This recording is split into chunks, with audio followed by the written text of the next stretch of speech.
Baker Botts, LLP provides podcasts for educational purposes only. They are not legal advice and are not intended to establish an attorney-client relationship. This communication may constitute attorney advertising.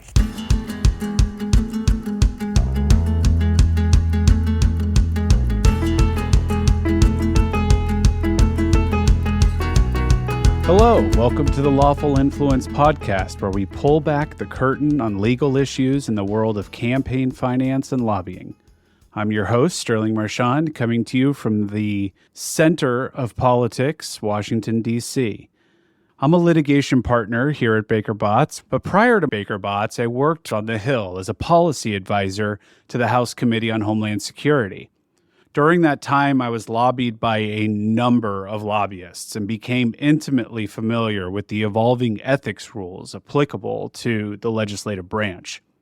I served as a resource for committee staff on those issues, and during those 7 years, I learned firsthand how impacted businesses want and need to share their perspectives with decision makers in Washington, D.C.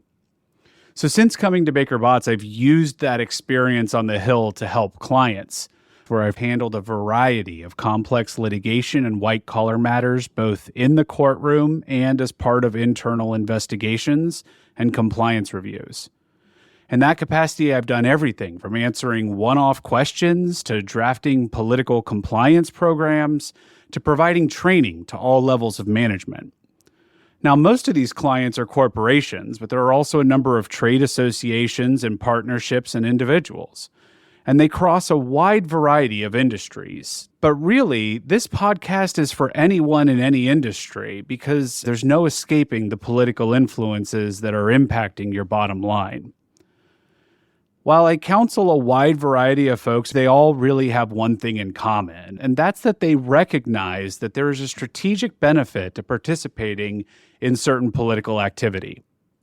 They also share a recognition that there are risks, both legal and reputational.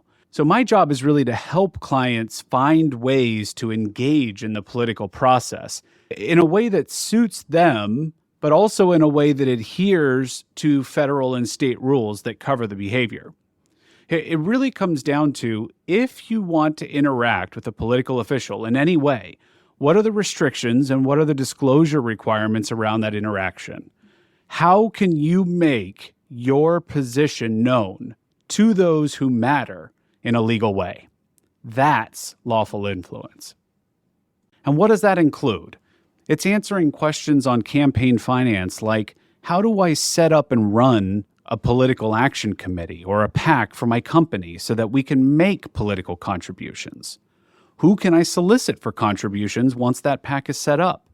How often can I ask for money? How much can they give? How much can my PAC give to candidates? And can corporate funds be used? And if so, for what? What records do I need to keep? What disclosures need to be made? How often and to whom? While we think of elections as an individual activity, companies are increasingly engaged in encouraging and facilitating voting through voter registration drives, holding candidate town halls, or even publishing issue guides. Additionally, a company may consider whether they can go even further in supporting or opposing specific candidates. Your company may be asking, can we buy a public ad taking a position supporting a specific candidate in an election? What disclosures are required if we do? What if your company only communicates its support to its employees? All of these efforts are subject to federal requirements and restrictions, and a dizzying array of state regulations as well. But lawful influence is not just about money, even though that's a really big part of it. Lawful influence includes lobbying as well, the way that companies can influence policy and decisions as they're being made. A company needs to understand how they can interact with local officials and not run afoul of these rules. The truth is that any interaction with a government official may also be subject to ethical restrictions. Offering gifts, food, travel, entertainment for any purpose, all are subject to varying federal and state prohibition or disclosure requirements. Does it vary based on whether it's a federal official or a state official? Here's a hint, it does. What are the restrictions on a lobbyist? How should I track my time and expenses? What disclosures have to be made? And what if I don't want anyone lobbying? How do I ensure that? Finally, what implications does lobbying have on government contracts or applying for federal grants? These are the types of questions and issues that I frequently deal with and that this podcast will explore. And as we do so, we are going to talk a lot about disclosure, because the name of the game in political law compliance is transparency. That's the legal requirement for much of this activity, because at the end of the day, what we're talking about is a balancing act. Protecting democratic institutions from illegal behavior like bribery while ensuring that First Amendment rights to freedom of speech are not restricted. That balance comes from requiring that any political interactions be disclosed and transparent to the public so that the public can hold officials accountable. But there's also the transparency that a company should consider from a reputational standpoint. Many companies go beyond the minimum legally required disclosures and are transparent about all of their political spending because the reality is that the companies themselves are also now being held accountable for their political activity by a number of stakeholders, including customers, investors, employees, and public officials. That brings us to why you should care about lawful influence and why I hope you'll listen. First, for those of you already engaged in the political process, the landscape for political activity is hardly stagnant. State political laws are changing constantly, and the differences between states are growing. Some states are reducing the barriers for corporate political activity, while others are adding restrictions and disclosure requirements. In 2022, the Federal Election Commission reported the highest total penalty amount of closed enforcement matters in over a decade, and 2023 is on track to be higher. The past few years has also seen an increase in the Department of Justice investigating criminal cases based on illegal lobbying or the Foreign Agents Registration Act. As recent headlines demonstrate, DOJ is using traditional wire fraud statutes to pursue violations of campaign finance laws. From where I sit, I see an intersection between these two worlds, political and election law on the one hand, and more traditional white-collar compliance. It's not just politicians and campaigns who get caught up in violations. Private companies are subject to civil and criminal exposure for illegal campaign payments, using PACs to hide money transfers, or simply failing to disclose on the right schedule. The truth is that the greater polarized world of politics has resulted in higher scrutiny on all who are a part of it.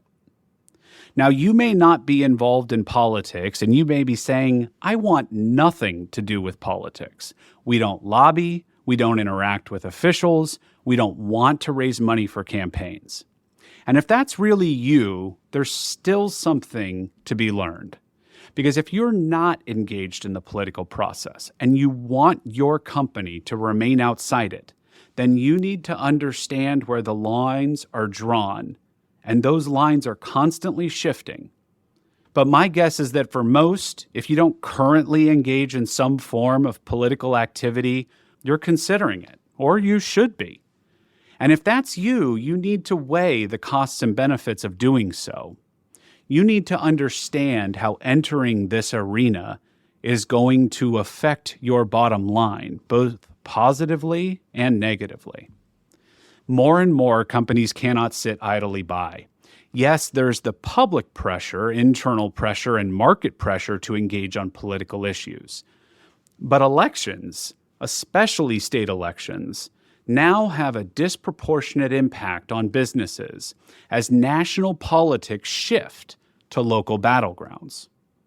For example, in Florida, the legislature recently passed laws making it more difficult for certain specific businesses to continue doing business as usual in that state in response to those executives speaking out against Florida laws on social and education issues.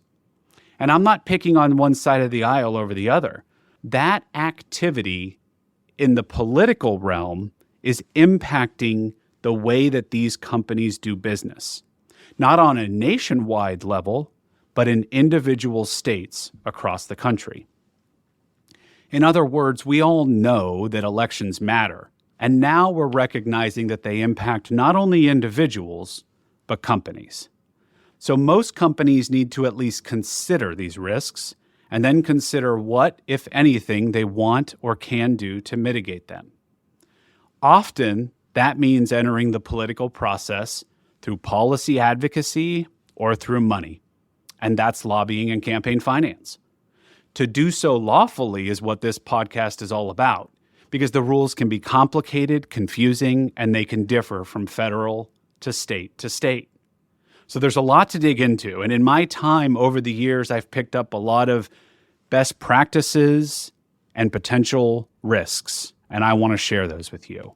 And so in the coming episodes, I'm going to provide you with tips and common pitfalls for companies that are engaged in campaign finance, in lobbying, in hosting local political officials. And we're also going to cover breaking news as it happens, not just at the federal level, but watching state trends as well.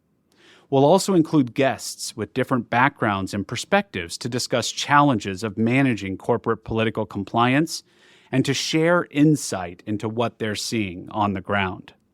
So whether you're a company's compliance official, in public affairs, a lobbyist, or a treasurer at a PAC, I think you'll find something helpful and interesting.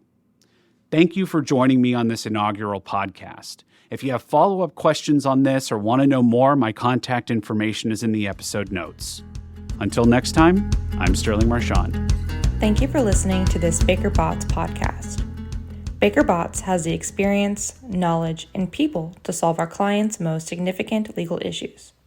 For more information on Baker Botts practices, please visit us at bakerbotts.com. This presentation is provided by Baker Botts LLP for educational and informational purposes only. It is not legal advice and is not intended to establish an attorney-client relationship. Under the rules of certain jurisdictions, this communication may constitute attorney advertising.